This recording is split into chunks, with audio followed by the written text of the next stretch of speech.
So Frank De Boer has been sacked after 4 games. Honestly, what was the point? Let's take a look at each Premier League team and what their most unfair sacking was in recent years. Arsenal, Bruce Rioch. Despite the YouTube creatures screaming for Arsene Wenger's head every week, Arsenal have only ever sacked 2 managers in the Premier League era. Considering one of those was as a result of pocketing part of a transfer fee, we'll have to go with Bruce Rioch, the man who basically kept the seat warm for Arsene Wenger for 18 months. The former Bolton boss did well though. He took a side from 12th to 5th in his first season. Yet there was a time where that sort of finish would have been viewed as a success and not the beginning of Armageddon. Helped Dennis Bergkamp adjust to English football, getting him on a damn plane was a stretch too far, and introduced a passing style. Still, he wasn't Ian Wright's best pal and was sacked before the beginning of his second season, following a dispute with the owners over transfer funds. Brighton, Mark McGee. I can already hear the sound of all 6 of our Brighton subscribers sharpening their knives, ready to tell us that Mark McGee was a god-awful manager who deserved to be sacked after 20 minutes, never mind 3 years. After all, what boss doesn't deserve the sack after leading a club to relegation to League One? Let's take a look at this practically though. McGee inherited a Brighton team in League One in the autumn of 2003, steered them into the Championship, kept them up during the 04-05 season with a finish of 20th, their highest league position in 14 years. Yeah, the Seagulls went down the following season and he was subsequently relieved of his duties, but come on, he'd done well for them. Burnley, Stan Ternent. Stan Ternent is a Burnley legend. During his second season in charge of the Clarets, he guided them to 2nd in Division 2, winning automatic promotion during the 99-2000 season. He stayed in charge for another 4 seasons but was let go in 2004 after failing to get Burnley into the Premier League. Bit harsh. Bournemouth, Kevin Bond. Not the most inspiring name of the bunch. Indeed, Bournemouth fans are probably whitewashed his name from their memory, but that is more to do with his reign coinciding with one of their more depressing eras in recent history. But through no fault of his own, in October 2006, Kevin Bond's contract was terminated at Newcastle following bung allegations. He bounced back to take the management job at Bournemouth in League One and steered them clear of relegation. A 10-point deduction for entering administration saw them relegated to League 2 at the end of the 07-08 campaign, despite a run of 5 wins from their final 6 league games, which almost saw them pull off the Great Escape. Despite juggling with the constraints, their 17 points deducted for the 08-09 campaign proved demoralising for all concerned, and Bond was the scapegoat, with he and his management team, featuring a certain Eddie Howe, getting the boot in September. Chelsea, Carlo Ancelotti. So you win a league and cup double in your first season in English football, and then finish Premier League runners-up during your second, and you're sacked within an hour of the season ending. When the Blues started the 10-11 season in blistering form, winning their opening 5 league games, you would have been hard pushed to find a man predicting Carlo Ancelotti to get the bullet at the end of the campaign. But as we all know, if you don't come first at Stamford Bridge, you might as well be coming last in Roman Abramovich's eyes. A ruthless execution, Ancelotti's gone on to do quite well for himself ever since. To be fair, so have the Blues, but they've had to fork out millions of compensation along the way. Crystal Palace, Frank De Boer. Frank De Boer was at Crystal Palace barely long enough to learn the tea lady's name. What was the point of hiring the Dutchman in the first place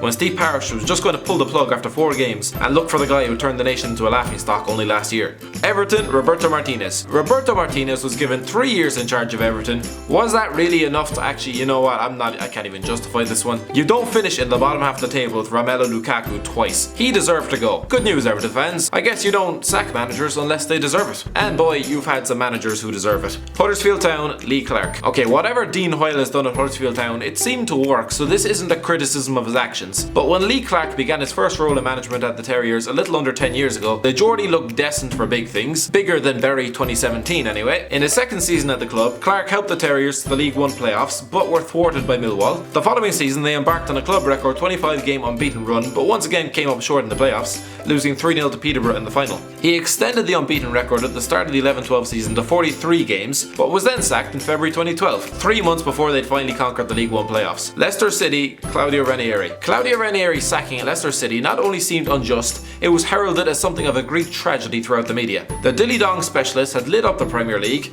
pulling off English football's greatest miracle by leading the Foxes to the title in his debut season. Seriously, how did he make Leonardo Ulloa a Premier League champion? But just 9 months after being serenaded by Andrea Bocelli at the King Power, he was out the door. To be fair, the Foxes were struggling during his second season, but let's be honest, this was the side juggling a first ever Champions League journey, had just lost arguably the league's finest midfielder, and it's Leicester. They weren't even in the relegation zone. Liverpool, Rafa Benitez. Rafa Benitez's departure from Liverpool 7 years ago is still a contentious one. He'd finished in the top 4 in each of his 3 previous seasons at the club, something Jurgen Klopp would probably give his right arm for nowadays, and unlike recent Liverpool sides in Europe, he didn't waste everybody's time when he actually got to the Champions League. But in his final season, he finished 7th. This was perceived to be a disaster and he was swapped out for Roy Hodgson, a man he almost came head to head with in the Europa League final that season, but also a man who would bring great shame to the country 6 6 years later, and much hilarity to the west coast of Ireland. In the 7 seasons since, the Reds have finished in the top 4 on 2 occasions, while Benitez has had the pleasure of coaching the likes of Cristiano Ronaldo,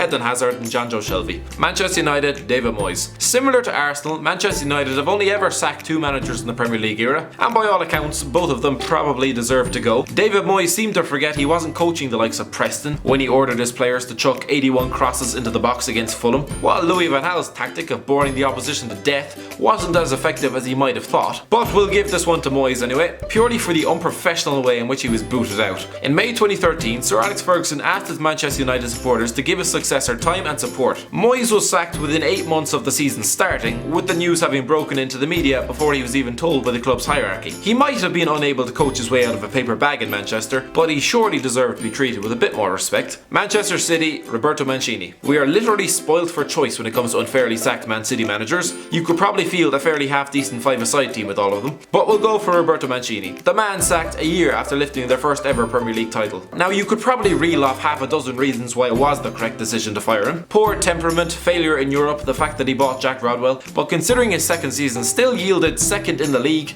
and an FA Cup final appearance, did he really deserve to be booted out? Newcastle United, Sir Bobby Robson. When you think of unfair sackings at Newcastle United, Chris Hughton springs to mind with a big thumbs up. However, let's journey back to August 2004, when Freddie Shepherd hoisted Sir Bobby Robson out of his last management job in football. Robson, revered on Tyneside, had finished 5th the previous season and was given just 4 games of the following season before he was shown the door. They wouldn't finish in the top 5 for 8 more years, well, unless you're talking championship football, and even then it was a complete once-off. Southampton, Nigel Atkins. Okay, on the face of it, looking back at the decision now, it doesn't seem so crazy. Mauricio Pochettino was clearly good news, not just for Southampton, but for English football. Probably ever since he fouled Michael Owen for the penalty in the World Cup 15 years ago. But at the time, it seemed ludicrous to get rid of Nigel Atkins for some nobody from La Liga. In September 2010, Atkins had taken charge of Southampton, stuck in the mire of League One. By January 2013, he was sacked, with the club sitting 3 points above the Premier League drop zone, for a man who couldn't even speak English. Stoke City, Tony Pulis. Tony Pulis, which time? The cap-wearing screamaholic had already been booted out of Stoke City in 2005, following a disagreement with the then Icelandic owners, but the club was in a very different shape when he was let go 8 years later. They were a comfortable mid-table outfit in the Premier League, with Pulis having secured their promotion 5 years earlier before steadying them. Despite never being embroiled in a serious relegation battle, the man who guided the Potters to an FA Cup final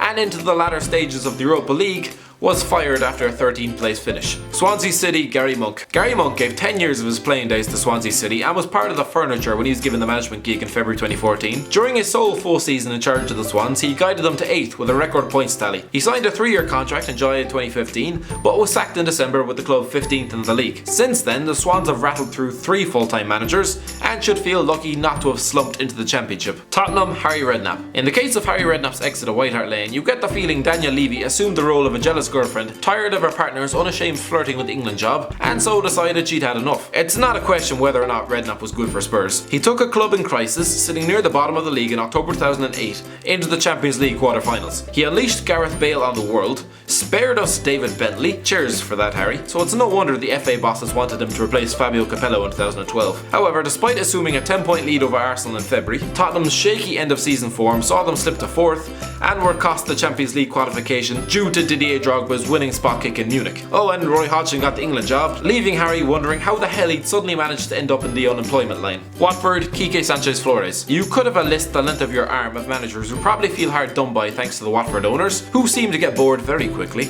We'll go with Quique Sanchez Flores. Even Troy Deeney called the decision to remove the boss at the end of the 15-16 season as crazy. He wasn't wrong. The former Atletico Madrid boss was given just 1 season in charge at Vicarage Road, and by all accounts, it was a success, securing a mid-table finish and an FA Cup semi-final appearance. Still did not save him though. West Brom, Roberto Di Matteo. In Roberto Di Matteo's first season at West Brom during the 09-10 campaign, he finished runners-up to Newcastle in the Championship and secured automatic promotion, something Aston Villa clearly expected of them last year. Despite a 6-0 loss at Stamford Bridge on the opening day of the season, where Efre Blue probably thought, yep, that's the man to guide us to European glory in 2 years, the Baggies' form improved as they won at the Emirates, he picked up the Manager of the Month award for September, and they even moved into the top 4 in October. And then the sticky patch came. They won 2 of 10 matches around Christmas time, and in February 2011 he was given his P45, with the newly promoted side in 17th. Bit harsh. West Ham, Sam Allardyce. The thing with West Ham is that in the last 20 years or so, nearly every manager they've appointed has actually done a pretty good job. I said nearly, alright? Sam Allardyce is unfortunate in that, like Pulis, he'll come in, do a job, play the type of football that makes you wish you liked cricket, keep the side up, and then everyone inevitably gets bored of falling asleep on Saturday afternoons and asks for a more expensive, exciting brand of football,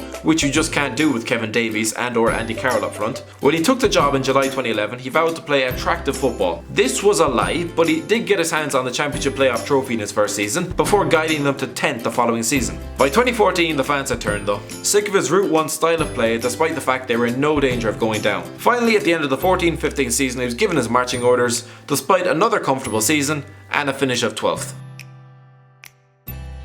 Thanks for watching. Don't forget to like, share and subscribe.